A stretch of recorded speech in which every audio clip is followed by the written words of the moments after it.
ನೀಡಿ ನನ್ನ ಹಿಂದೆ ಕೈಗೊಂಬೆಯಾಗಿ ತಿರುಗುತ್ತಿದ್ದಾರೆ ಗೊತ್ತಿನಲ್ಲಿ ಹುಚ್ಚು ಮರಿ. ಮಂತ್ರಿ, ನಾನೇ ಬೇರೆ, ನನ್ನ ಸ್ಟೈಲ್ ಬೇರೆ. ಸುಮ್ಮನೆ ಮಾತನಾಡಿದ ನನ್ನ ಪೊಲೀಸ್ ಪತ್ತು. ಇನ್ಸ್ಪೆಕ್ಟರ್, ನೀನು ತಿಳಿಯದ ನಾಗರ ವಾಸ ಮಾಡೋ ಹೊತ್ತಲ್ಲಿ ಕೈ ಹಾಕುತ್ತಿದೀಯಾ?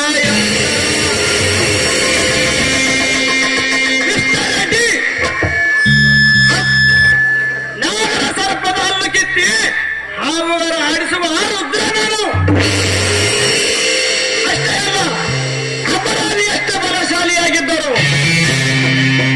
ಅವನ ಎದೆಯ ಮೇಲೆ ನಾಲ್ಕು ಒದ್ದು ನನ್ನ ಪೊಲೀಸ್ ಜೀಪ್ನಲ್ಲಿ ಹಾಕಿಕೊಂಡು ಹೋಗುವ ಜೂನಿಯರ್ ವೀರ ಮದಗರಿ ನಾನು. ವೀರ ಮದಕರಿ, ವೀರ ಮದಕರಿ ಆದರೇನು, IPS ಕೆಂಪೇನ್ ಆದರೇನು? ಮೊದಲು ವಿಷಯಕ್ಕೆ ಬಾ ನೀನು. ಹಾಗಾದರೆ ಚೆನ್ನಾಗಿ ತಿಳಿದುಕೋ. ಮೊನ್ನೆ ಉತ್ತರ ಕರ್ನಾಟಕ ರಾಜಧಾನಿ ಎಂದು ಕರೆಸಿಕೊಳ್ಳುವ ಹುಬ್ಬಳ್ಳಿ ಎಂಬ ಶಹರದಲ್ಲಿ ರೈತರು ಬೆಳೆದ ಉಳ್ಳಾಗಡ್ಡಿಯನ್ನು ಮಾರ್ಕೆಟ್ಗೆ ತೆಗೆದುಕೊಂಡು ಬಂದಾಗ ಉಳ್ಳಾಗಡ್ಡಿಗೆ ಸರಿಯಾದ ಬೆಲೆ ಸಿಗಲಾರದಕ್ಕೆ ಎಲ್ಲ ರೈತರ ಜನಾಂಗ ಸಿಟ್ಟಿಗೆದ್ದು ದಲ್ಲಾಳಿಯ ಮತ್ತು ಅಂಗಡಿಯ ವಿರುದ್ಧ ಸ್ಟ್ರೈಕ್ ಮಾಡುವಾಗ ಪೊಲೀಸರಿಗೆ ನೀವೇ ಫೋನ್ ಮಾಡಿ ರೈತರ ಮೇಲೆ ಗೋಲಿಬಾರ್ ಮಾಡಿ ಎಂದು ಹೇಳಿದವರು ನೀವು. ಅದಕ್ಕೆ ಉನ್ನತ ಮೂಲಗಳಿಂದ ದೂರಪಟ್ಟಿದೆ. ನಿಮ್ಮನ್ನು ಅರೆಸ್ಟ್ ಮಾಡಲು ಬಂದಿದ್ದೇನೆ ಈ ಇನ್ಸ್ಪೆಕ್ಟರ್ ಸುರಂಗ.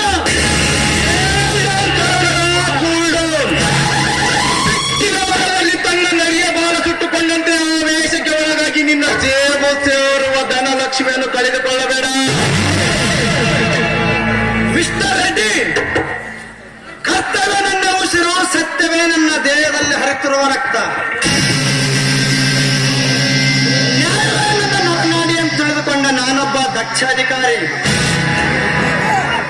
ತಪ್ಪು ಮಾಡಿದವರು ನಮ್ಮ ರಾಜ್ಯದ CM ಇರಲಿ ಅಥವಾ PM ಇರಲಿ ಅಥವಾ ನನ್ನ ಹೊರ ಹುಟ್ಟಿದವರೇ ಇರಲಿ, ತಪ್ಪು ಮಾಡಿದವರು ನಾವು ಜೈಲಿಗೆ ಎಳೆದುಕೊಂಡು ಹೋಗುತ್ತೇನೆ. ಏನ್ ನೇಗಿಲ ಬೇಗಿ, ನಿನ್ನಂತ ಎಷ್ಟೋ ಸಾವಿರಾರು ರೈತನ ಮಕ್ಕಳು ಸರ್ಕಾರದ ಸೇವೆಯಲ್ಲಿದ್ದಾರೆ. ಅಂತ ಸೇವಕರನ್ನು ನನ್ನ ಕೈಗಳಿಗೆ ಸೇವಕರಂತೆ ಮಾಡಿಕೊಂಡಿದ್ದಾನೆ ಈ JD ಪಾಟೀಲ್. ಸಂಖ್ಯಾ, ಏ ಸಂಖ್ಯಾ, ಯಪ್ಪ ಹೇಳ್ರಿ, ಏನಾಗ್ಬೇಕಾಗಿತ್ತು? ಒಳಗಡೆ ಹೋಗಿ ಸಾಯರ್ಗೆ 10 ಲಕ್ಷ ಹಣವನ್ನು ತಂದು ಕೊಡು.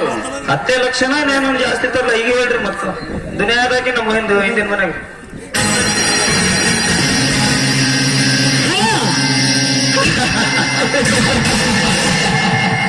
ಹಣಕ್ಕೆ ಕೈ ಒಡ್ಡಿ ನ್ಯಾಯ ದೇವತೆಗೆ ಮೋಸದ ಕಿರೀಟ ತೋಡಿಸಲು ನನಗೆ ಗೊತ್ತಿಲ್ಲ.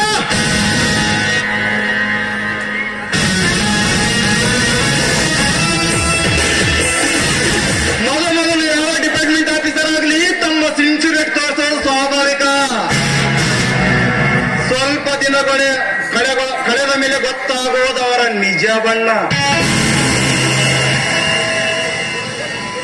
ಇನ್ಸ್ಪೆಕ್ಟರ್, ಹಣ ಸಿಗುತ್ತದೆಂದರೆ ಎಂತೆಂತ ದೊಡ್ಡ ದೊಡ್ಡ ಅಧಿಕಾರಿಗಳು ಕೇಸ್ ಮುಚ್ಚಾಕಿಲ್ಲ.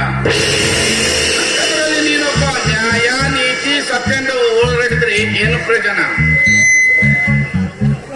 ನೋಡಿ ಪೊಲೀಸ್ ಆಫೀಸರಪ್ಪ, ನಮ್ಮ ದೇಶದಾಗ ಎಷ್ಟೋ ರಾಜಕಾರಣಿಗಳು, ಎಷ್ಟೋ ಸರ್ಕಾರದ ಅಧಿಕಾರಿಗಳು ನಮ್ಮ ದೇಶದ ಸಂಪತ್ತು ಲೂಟಿ ಮಾಡಿ ಮಸ್ತ್ ಮಜಾ ಮಾಡುವಾಗ ಹರಿಶ್ಚಂದ್ರ ಯಾಕಾಗತ್ತಿ ಹೇಳು? ನೀವು ನಮ್ಮ ದನ ಹೇಳು, ಮುಂದಿನ ಸುದ್ದಿ ಬ್ಯಾರೇನೆ ಐತಿ.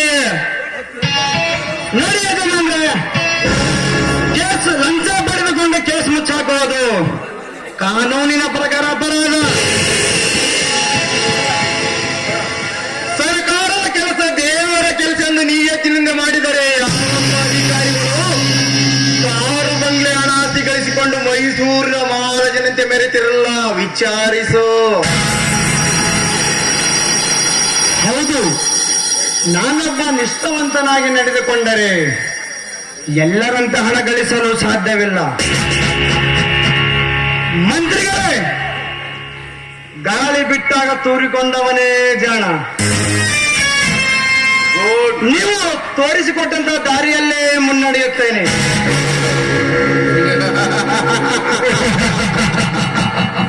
ಸುರೇಂದರ್, ನೀನೊಬ್ಬ ನನ್ನ ಜೊತೆ ಕೈ ಜೋಡಿಸಿದರೆ ಈ ಉಚ್ಚರ ಸಾಮ್ರಾಜ್ಯದಲ್ಲಿ ನಾವೇ ಲಕ್ಷ್ಮೀ ಪುತ್ರರು. ಸಂಜ್ಞಾ, ಏ ಸಂಜ್ಞಾ, ಸಾಹೇಬ್ರಿಗೆ 10 ಲಕ್ಷ ಹಣವನ್ನು ಕೊಟ್ಟು ಈ ಕೇಸ್ ಅನ್ನು ಇಲ್ಲೇ ಕ್ಲೋಸ್ ಮಾಡಿಸು. ಆಯ್ತ್ರಿ ಸರ್, ತೋರಿ ಸಾಹೇಬ್ರ 10 ಲಕ್ಷ ರೂಪಾಯಿ ಅದಾವ್ರಿ. ನಮ್ಮ ಕೇಸು ಹೀಗೆ ಇಲ್ಲೇ ಮುಚ್ಚಿಬಿಡ್ರಿ. ಮತ್ತ ಆಮ್ಯಾಗ ಹೇಳಿಲ್ಲಂದಿವ್ರಿ, ನಮ್ ಸಾಹೇಬ್ರು ಬಹಳ ಸಿಟ್ನವ್ರ ಅದರ, ಬಹಳ ಡೇಂಜರ್ ಅದರ, ತಿಳ್ಕೊರಿ ಮಾತು.